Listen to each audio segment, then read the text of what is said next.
آپ صلی اللہ علیہ وسلم کی والدہ آپ صلی اللہ علیہ وسلم کو لے کر اپنے میکے مدینہ منورہ گئیں۔ آپ صلی اللہ علیہ وسلم کے ساتھ ایمن بھی تھی۔ ایمن کہتی ہیں ایک دن مدینہ کے 2 یہودی میرے پاس آئے اور بولے ذرا محمد کو ہمارے سامنے لاؤ، ہم انہیں دیکھنا چاہتے ہیں۔ وہ آپ صلی اللہ علیہ وسلم کو ان کے سامنے لے آئیں۔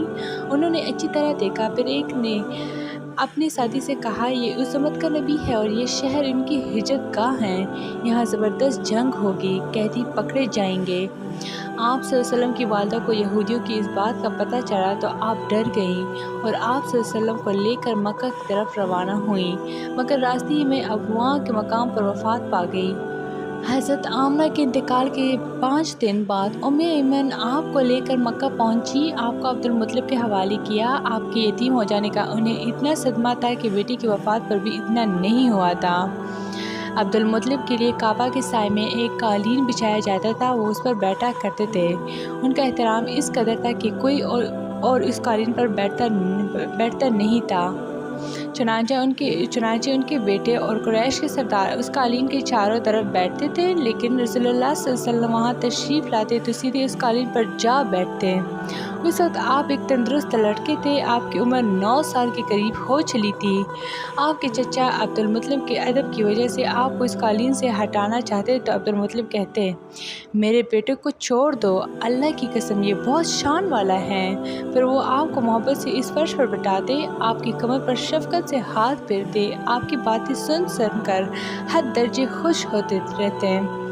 کبھی وہ دوسروں سے کہتے میرے بیٹے کو یہیں بیٹھنے دو، اسے خود بھی احساس ہے کہ اس کی بڑی شان ہے اور میری آرزو ہے یہ اتنا بلند مرتبہ اور رتبہ پائے جو کسی عرب کو اس سے پہلے حاصل نہ ہوا ہو اور نہ بعد میں کسی کو حاصل ہو سکے۔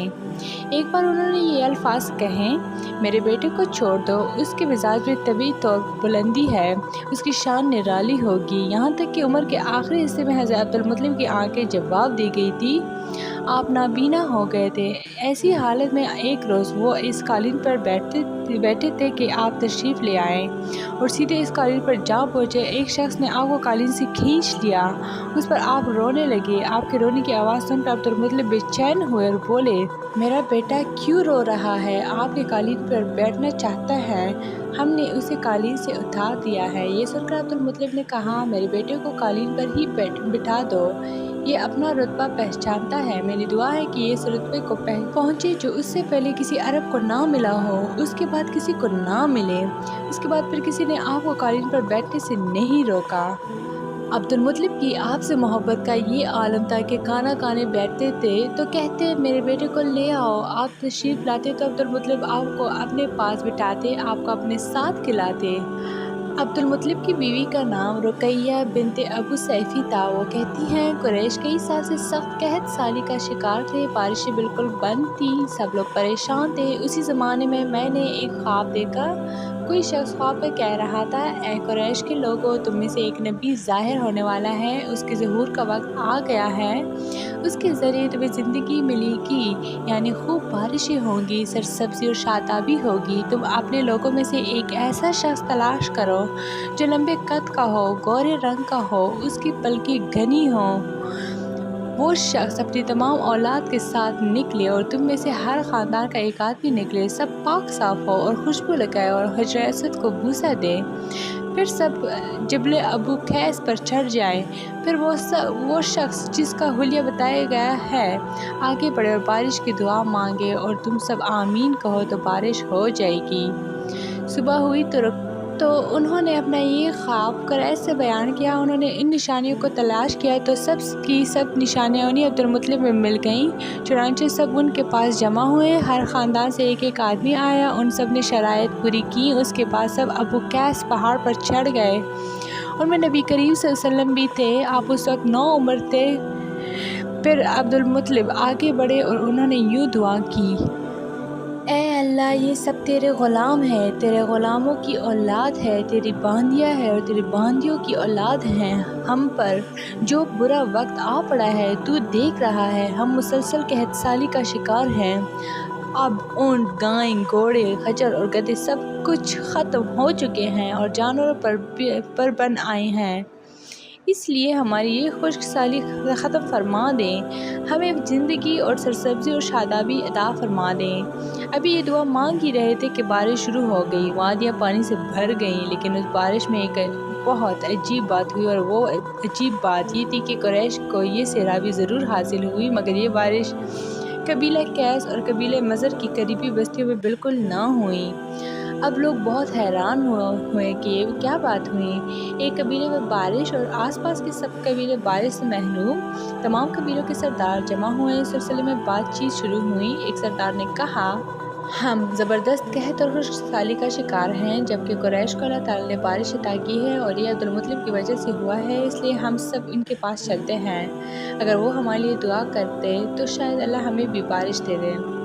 یہ مشورہ سب کو پسند آیا، چنانچہ یہ لوگ مکہ معظمہ میں آئے اور عبدالمطلب سے ملے، انہیں سلام کیا، پھر ان سے کہا، اے عبدالمطلب، ہم کئی سال سے خشک سالی کے شکار ہیں، ہمیں آپ کی برکت کے بارے میں معلوم ہوا، اس لیے مہربانی فرما کر آپ ہمارے لیے بھی دعا کریں، اس لیے کہ اللہ نے آپ کی دعا سے قریش کو بارش عطا کی ہے۔ ان کی بات سن کر عبدالمطلب نے کہا، اچھی بات ہے، میں کل میدان عرفات میں آپ لوگوں کے لیے بھی دعا کروں گا۔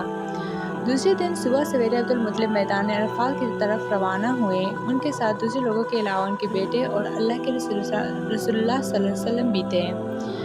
عرفات کے میدان میں عبدالمطلب کے لیے ایک کرسی بچھائی گئی، وہ اس پر بیٹھ کے نبی کریم صلی اللہ علیہ وسلم کو انہوں نے گود میں بٹھا لیا، پھر انہوں نے ہاتھ اٹھا کر یوں دعا کی، اے اللہ، چمکنے والی بجلی کے پروردگار اور کڑکنے والی گرج کے مالک، پالنے والوں کے پالنے والے اور مشکلات کو آسان کرنے والے، یہ قبیلہ قیس اور قبیلہ مضر کے لوگ ہیں، یہ بہت پریشان ہیں، ان کی کمریں جھک گئی ہیں، یہ تجھ سے اپنی لاچاری اور بے کسی کی فریاد کرتے ہیں اور جان و مال کی بربادی کی شکایت کرتے ہیں، بس اے اللہ ان کے لیے خوب برسنے والی بادل بھیج دے اور آسمان سے ان کے لیے رحمت عطا فرما، تاکہ ان کی زمینیں سرسبز ہو جائیں اور ان کی تکالیف دور ہو جائیں۔ عبدالمطلب ابھی یہ دعا کر ہی رہے تھے کہ ایک سیاہ بادل اٹھا، عبدالمطلب کی طرف آیا اور اس کے بعد اس کا رخ قبیلہ قیس اور بنو نضر کی بستیوں کی طرف ہو گیا۔ یہ دیکھ کر عبدالمطلب نے کہا، ایک روح قریش اور مضر جاؤ، تمہیں سیرابی حاصل ہوگی۔ چنانچہ یہ لوگ جب اپنی بستیوں میں پہنچے تو وہاں بارش شروع ہو چکی تھی۔ آپ 7 سال کے ہو چکے تھے کہ آپ کی آنکھیں دکھنے کو آ گئیں۔ مکہ میں آنکھوں کا علاج کرایا گیا لیکن افاقہ نہ ہوا۔ عبدالمطلب سے کسی نے کہا، عکاس کے بازار میں ایک راہب رہتا ہے، وہ آنکھوں کی تکالیف کا علاج کرتا ہے۔ عبدالمطلب آپ کو اس کے پاس لے گئے۔ اس کے بعد گاہ کا دروازہ بند تھا، انہوں نے اسے آواز دی، راہب نے کوئی جواب نہ دیا۔ اچانک عبادت گاہ میں شدید زلزلہ آیا، راہب ڈر گیا کہ کہیں عبادت خانہ اس کے اوپر نہ گر پڑے، اس لیے ایک دم باہر نکل آیا۔ اب اس نے آپ کو دیکھا تو چھونک اٹھے، اس نے کہا، اے عبدالمطلب، یہ لڑکا اس امت کا نبی ہے، اگر میں باہر نہ نکل آتا تو یہ عبادت گاہ ضرور مجھ پر گر پڑتی۔ اس لڑکے کو فوراً واپس لے جاؤ اور اس کی حفاظت کرو، کہیں یہودیوں یا عیسائیوں میں سے کوئی اسے قتل نہ کر دے۔ پھر اس نے کہا، اور رہی بات ان کی آنکھوں کی، تو آنکھوں کی دوا تو خود ان کے پاس موجود ہے۔ عبدالمطلب یہ سن کر حیران ہوئے اور بولے، ان کے اپنے پاس ہیں؟ میں سمجھا نہیں۔ ہاں، ان کا لابدن ان کی آنکھوں میں لگائیں۔ انہوں نے ایسا ہی کیا، آنکھیں فوراً